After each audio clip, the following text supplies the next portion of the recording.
Good morning, students. Welcome back to my channel. Number, gender and case. These three words you will often come across while reading nouns or pronouns. These three are apparently very simple concepts, but there arise some confusion when you start doing things. In this video, we are going to clear the confusions regarding the concept of number, gender and case. But before I start the video, let me ask a favor from you. Please like my video if you like it. Feel free to comment. Please share it so that the entire students fraternity could see it. And please subscribe to my channel so that you'll get the notifications of my later videos. Thank you. Now let's start the topic. The first concept is of number. Now there are two types of numbers, singular and plural. Now there is a misconception in us that if something is 1, this is singular, and something starts from 2 onwards, it is plural. Actually, the basic concept, they are not dependent on natural numbers. They can be fractions, they can be in decimal points also. So, for our easy consideration, let me say 0 to 1, it can be 0.5 or 0.75. Till 1, in fraction it can be half, 1/3. So, till 1, it is singular. More than 1, it can be 1, 1.5. It can be 2/3, 3/5. So, 1 and 3/5. So, whatever should be more than 1. 1.00001. That is also more than 1. So, that would be in plural number. Now, so these words where we use none, no, neither. Neither of the boys have done this. None knows where he went. No. These words are denoting 0, which is less than 1. That means they are singular. So if you hear a person saying no comment or no comments, which one is correct? No, 0. So it will be comment. If somebody says no comments, it's not correct. So this is singular. And when something more than 1 is there, it can be 1.5. It can be 2, 3, 4, 5. No problem. All of this would be in plural number. Now, one more thing I need to add in this discussion is that when we read in nouns, there are basically two types of nouns, the countables and the uncountables. If we can count it, we can count it 1, 2, 3, 4 like that. So, the countable nouns will have both a singular form and a plural form. But in case of uncountable nouns, we cannot count it. We can measure it though. But suppose you have 1 kilogram of rice or 2 kilograms of rice. How much you have? That's 1 unit. Even if you have half a kilogram of rice, that is again 1 unit. So, whenever there is an uncountable noun, it is always in singular number. So, countable can have both, uncountables only singular number. So this is the basic concept of number. Now the next topic is gender. Now what is gender? Let me tell the basic concept first. Then I will just go on discussing the extra things. Masculine gender tells about a word. It can be a noun or a pronoun which denotes to male persons or animals. Let me give you some example. Man, boy, then ox, etc. Similarly, feminine gender, it denotes any female. That can be a person or animal. It's like woman,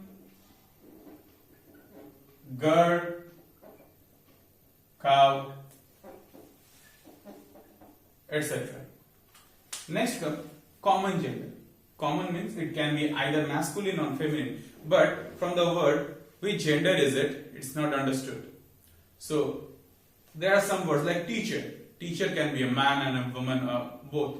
Student, you can be a male student, you can be a female student. So these words, teacher, student, they come under common gender. Teacher, student,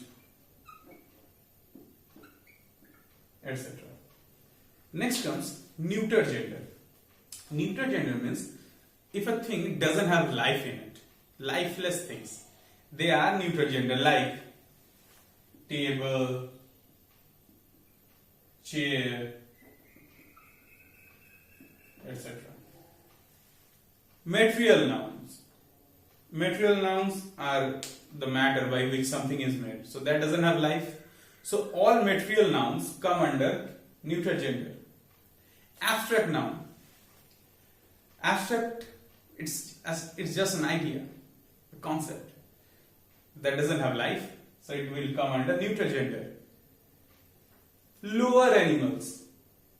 It can be a bee or an insect or whatever, whose gender doesn't matter to us. So they will come under this neuter gender. This was the basic thing, but there are some differences.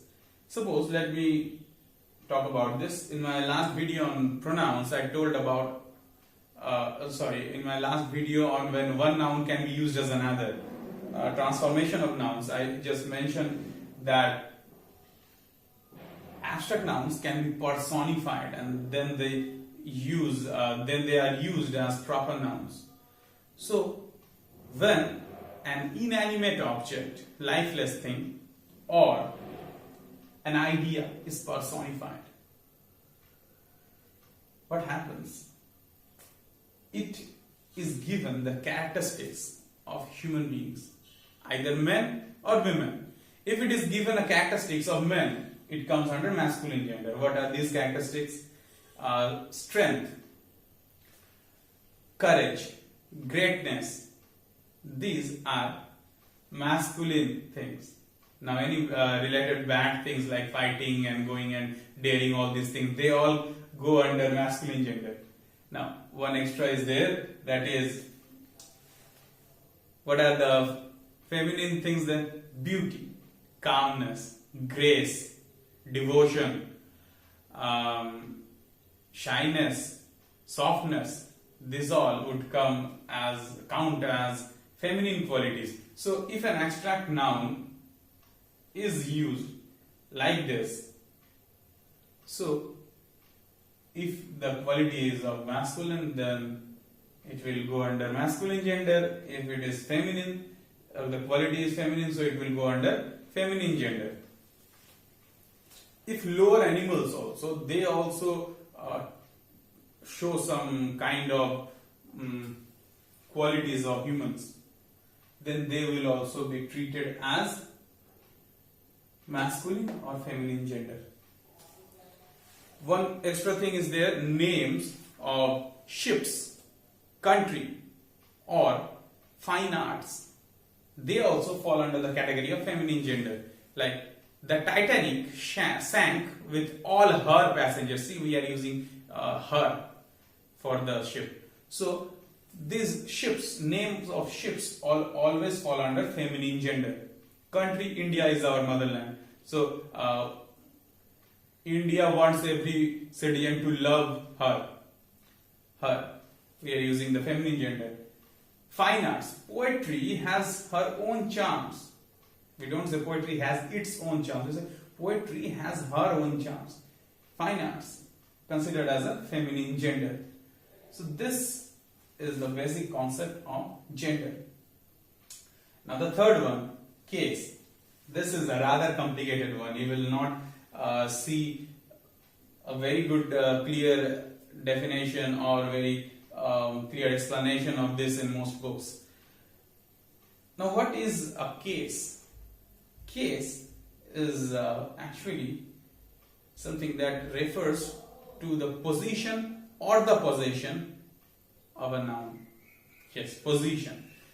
This too refers to the position of the noun, where the noun sits before the verb or after the verb. And not only the position, it will also show the relation with the other noun. So it will be placed before the noun or after the noun, and just on the opposite side there will be another noun, and it will just show the relation. So it is just the place. Before going to that, let me tell you something about subject and object. What is a subject? There are three types of verbs. If the verb is an action verb, the doer of the action, one who does the verb, is the subject. If it is a state of being verb, be verb, one whose state is being mentioned is the subject. If somebody has something, possession verb, have verb, so the person who possesses the thing is the subject. Now who's the object then? On whom the work is being done? What the object that the person has? They are the objects. So basically a subject gives us the answer of who or what, and an object gives us the answer of whom or what. So generally, what is the position of the subject? Before the verb. So when a noun or a pronoun is placed before the verb, it is said to be in nominative case because it gives the answer of who or what. Similarly, when the verb is placed after the object is placed after the verb, we say it is in objective case because it gives the answer of whom or what. Now,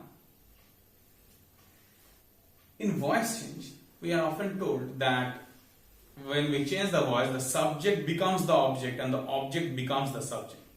No, this is misconception. The subject doesn't become the object. The subject changes its case. It goes from nominative case to objective case, and the object, it also changes its case. From objective case, it goes to nominative case. That is why the interchange of pronouns, he becomes him and him becomes he, like that. In case of nouns, there's no change in these two cases. But in pronouns, when the case changes, the words change. Now, this is nominative case and objective case. The third one is possessive case. Now, this is rather easy. Possessive means something that shows possession. So when I say this pen is mine, it is showing my possession over it. This is Ram's book, or this book is Ram's. So Ram's, apostrophe s, we add an apostrophe s in possessive nouns. So what is mine or Ram's doing? It is showing the possession of me or Ram in that sentence. So this is said to, these words are said to be in possessive case. Now that's all about case. It is just a basic conception. We can go in detail for hours, but this is just a basic concept. This was the basic concept of number, gender and case. I hope all your doubts will be cleared by this. Thank you. Have a good day.